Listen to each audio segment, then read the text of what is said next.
Which best describes the cell membrane? Ayan po, nabanggit na natin to kanina. Which best describes the cell membrane? A. Rigid structure that blocks all substances. B. Semi-permeable structure that regulates movement of substances. C. Completely permeable. No? Nakaka-pass through po. Ibig sabihin ng permeable. Lahat po nakaka-pass through. Structure allowing all materials to pass. Or D. Solid structure that maintains cell shape only. No? Cell membrane, nabanggit na po natin yan. At may keyword po tayo dyan para sa ating cell membrane. Ang tamang sagot. Ayan, yan po ang ating tumpak na sagot.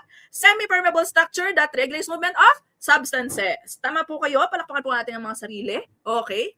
So, ito po, no, ang ating structure ng ating cell membrane. Okay? So, meron po tayong inside cell. No? Yan po yung nasa right side ng inyong screen. At meron naman po tayong outside cell. Okay po?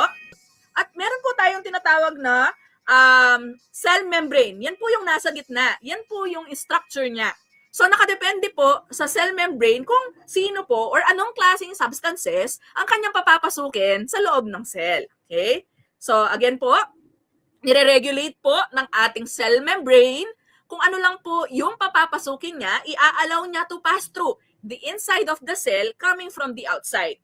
Again, the substances outside the cell will not all pass through, no, yung ating pong cell membrane kasi po selectively permeable po siya. Ibig sabihin po, namimili lang siya, no, kung ano po yung papapasukin niya. Kaya siya selective, no? Choosy po 'yan, choosy po ang ating cell membrane. Okay? Lagi niyo lang pong tatandaan na kapag narinig niyo po ang cell membrane, yan po ay selectively permeable or semi-permeable. Kasi po kapag yan ay naging completely permeable, lahat po ng nasa labas ng cell, ipapapasukin po niya. No? So hindi naman din po yun pwede kasi nga alam po ni cell membrane ano po yung kailangan ng cell. That makes it semi-permeable.